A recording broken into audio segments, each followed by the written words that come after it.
Bonjour à tous, on se retrouve aujourd'hui pour le résumé du chapitre 3 du livre Psychologie, commencer avec les meilleurs professeurs, qui est une lecture de L1 de psychologie. Ce chapitre il est donc dédié à la psychologie clinique, et comme vous le voyez à la durée de la vidéo, on est sur un gros morceau, alors on va attaquer dès maintenant. On va donc commencer par les origines de la psychologie clinique. Il faut savoir que la notion de clinique, ça vient de la médecine du XVIIe siècle, qui insiste sur la relation entre le médecin et le malade, et le terme clinique, il renvoie du coup à un examen au lit du patient.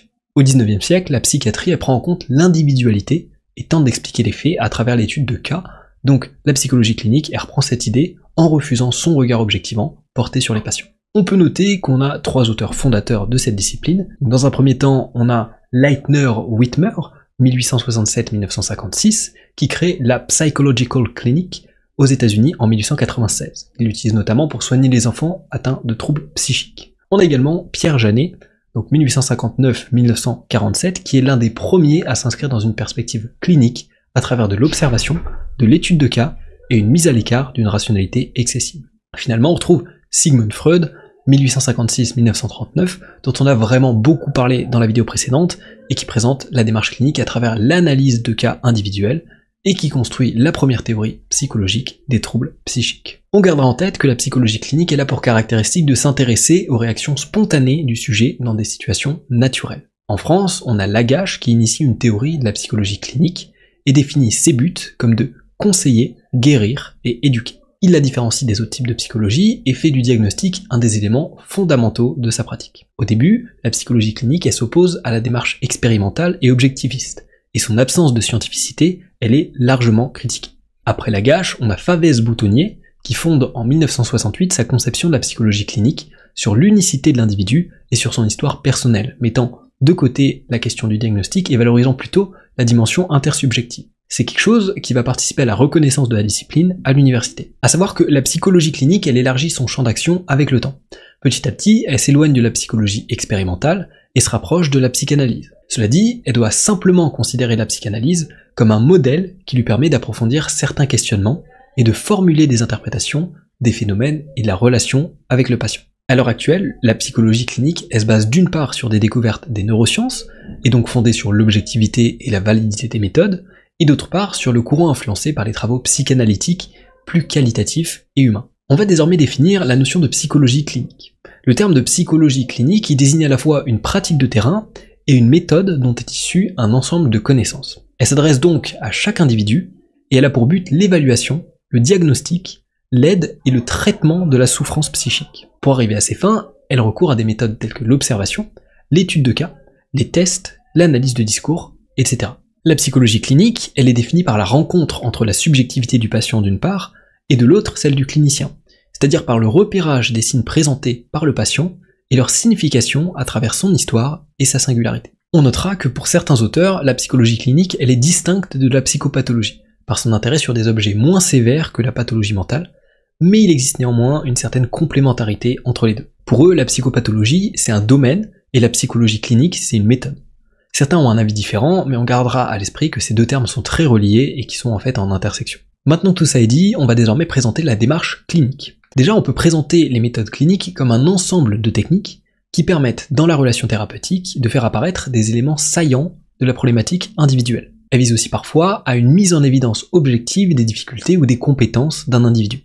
C'est ce qu'on appelle la clinique armée. De l'autre côté, on a la clinique à main nue, qui est essentiellement centrée sur l'écoute du discours. On notera que la méthode clinique, elle implique une démarche qui est centrée sur la singularité, avec une recherche des origines et significations des troubles. Elle s'axe aussi sur la fidélité de l'observation et de l'implication subjective, et on veut vraiment prendre en compte la totalité de l'individu. L'idée c'est aussi que les données qu'on essaie de recueillir, elles sont issues des situations les plus naturelles possibles. On voit donc ici l'être humain comme un être en conflit permanent avec l'extérieur, avec les autres, ainsi qu'avec lui-même. Il serait donc en quête d'équilibre et de résolution des conflits. Dans cette méthode, du coup, on considère que les symptômes, ils doivent toujours être étudiés dans leur contexte, et en lien avec les spécificités de l'individu. On cherche donc à comprendre le sujet et à réfléchir à une orientation thérapeutique en accord avec sa singularité. Vous allez voir que la singularité de l'individu, c'est vraiment quelque chose qui est fondamental et qui revient très souvent dans ce chapitre. Au niveau de son positionnement, on considère que le psychologue clinicien, il est au service du patient. Et sa fonction, c'est de permettre à chaque être humain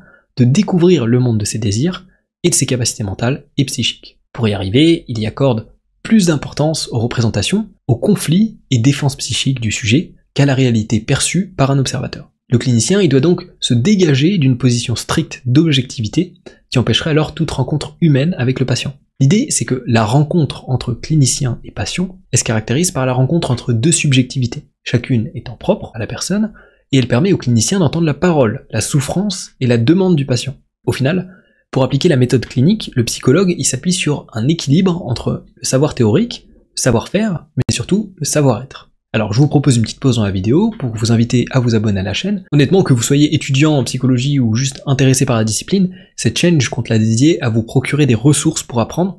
Alors ça peut valoir le coup, éventuellement, d'aller voir si certaines des vidéos que j'ai déjà sorties, elles vous intéressent. Bref, sur ce, on va reprendre le résumé de ce chapitre. Maintenant, on va voir les différentes méthodes qui existent. Dans un premier temps, on retrouve l'étude de cas. L'étude de cas, elle est au centre de la méthode clinique parce que on s'intéresse à la singularité de l'individu.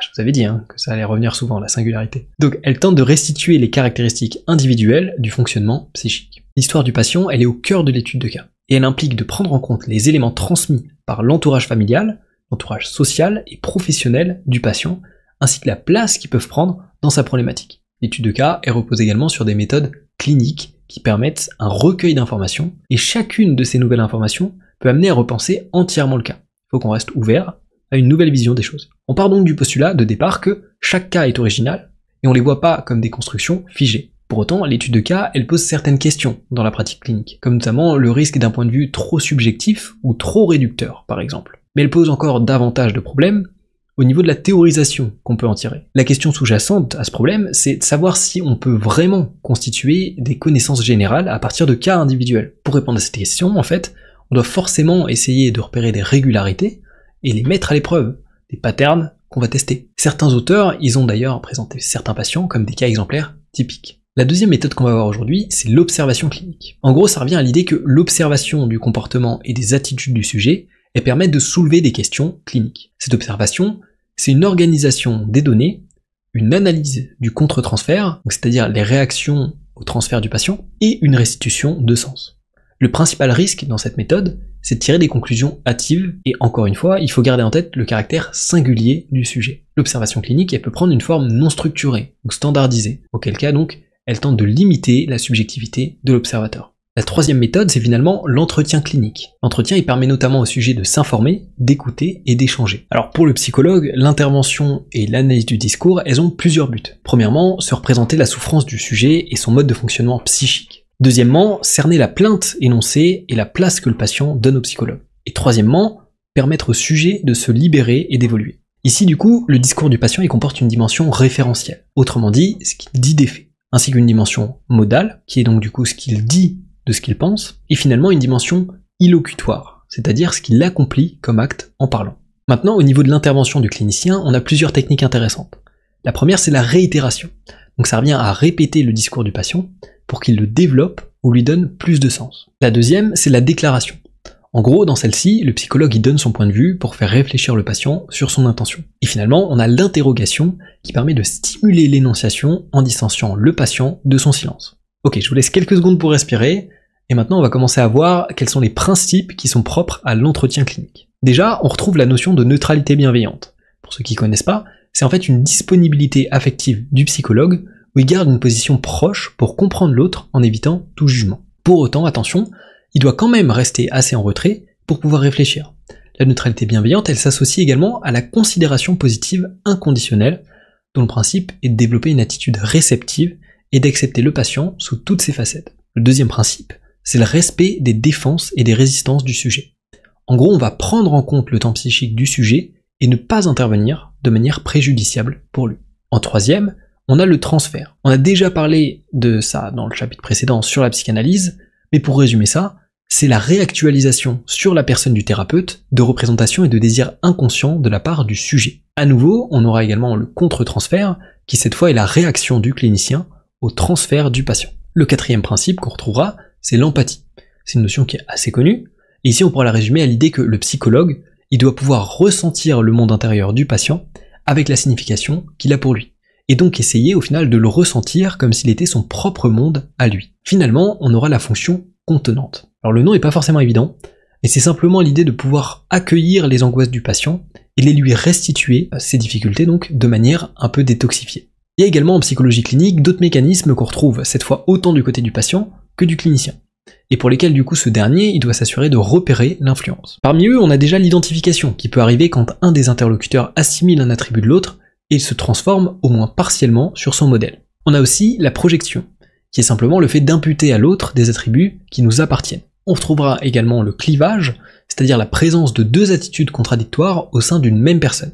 Alors, pour donner un exemple, c'est ce qui peut se passer quand une partie de la personne est consciente d'un risque, mais qu'une autre partie de la personne pousse la personne à agir comme si le risque n'existait pas. On aura aussi parfois un mécanisme de restriction, donc un discours empreint d'oubli ou de censure. Et finalement, il pourrait y avoir un recours au factuel, donc comme son nom l'indique, en fait, c'est quand un discours il est centré sur la description des faits et qu'il écarte toute forme de ressenti. Voilà. Je sais que ça peut être un peu dense parce qu'il y a beaucoup de notions qui sont abordées dans ce chapitre, donc n'hésitez pas à prendre des notes, mettre la vidéo en pause, ou même revenir en arrière si vous en ressentez le besoin, il n'y a vraiment pas de souci. Maintenant qu'on a vu tout ça, on va donc parler des tests et des échelles qui sont des outils qu'on peut être amené à utiliser en psychologie clinique. Ces instruments, ils permettent de situer le sujet par rapport à une norme statistique. Mais il faut bien garder en tête que les résultats, ils n'ont aucune valeur s'ils ne sont pas pensés en rapport avec la singularité du sujet. Alors on a notamment différents types de tests, cognitivo-intellectuels ou neuropsychologiques, pour mesurer l'intelligence d'un sujet et repérer des troubles de certaines fonctions cognitives. Il peut aussi arriver qu'on utilise certains tests qui sont un peu plus ludiques et artistiques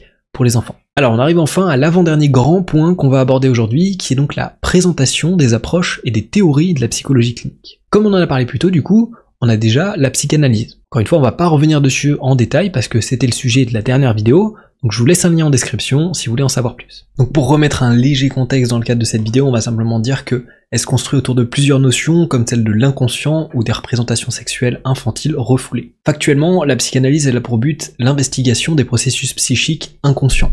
Dans son approche, la maladie elle est associée à un trouble dans la constitution du moi et de l'identité. C'est aussi l'idée qu'un changement interne ou externe il provoque un conflit contre lequel le sujet lutte par la mise en place de mécanismes défensifs qui mènent à l'apparition du symptôme. La deuxième influence de la psychologie clinique, c'est le comportementalisme et le cognitivisme. Pour rappel, le comportementalisme il est également appelé behaviorisme, et c'est l'idée du coup que les comportements pathologiques, ce sont des réponses qui sont apprises et entretenues par des mécanismes et qui sont induites par les interactions avec l'environnement. On y retrouve donc toutes les notions de conditionnement, et sur cette base du coup la thérapie, elle a pour but de modifier ces réponses comportementales à travers des contre-conditionnements. Au niveau du cognitivisme, on a l'idée que le sujet il transforme l'information reçue en événements cognitifs à travers des schémas stockés en mémoire à long terme. Quand ces schémas ils sont irrationnels, ils sont à la base de croyances qui induisent des comportements pathologiques. Les thérapies cognitivo-comportementales, qu'on appelle aussi les TCC, elles visent à faire disparaître ces symptômes et à développer une meilleure capacité d'interagir avec l'environnement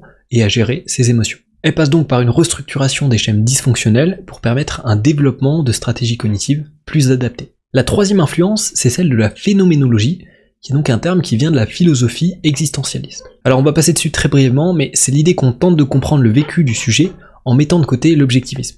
Par conséquent, on prend en compte la réalité clinique de la maladie et la manière dont le sujet il expérimente les réalités. On a maintenant comme quatrième approche et théorie de la psychologie clinique, l'humanisme. L'humanisme, c'est un courant qui à la base est né en opposition à la psychanalyse et au behaviorisme. Il se centre du coup sur la primauté de l'expérience vécue et du sens, ainsi que sur la créativité, les valeurs et la réalisation de soi, de l'être humain, ainsi que son libre arbitre. Dans cette approche, la maladie elle est considérée comme un échec de la réalisation de soi et de la satisfaction des besoins primordiaux. Et cet échec, du coup, il serait lié à la pression sociale ou à des expériences négatives. On y porte finalement notre attention sur la situation actuelle plus que sur les événements passés. Et en dernier, on retrouve le courant systémique, qui est donc issu de la théorie des systèmes.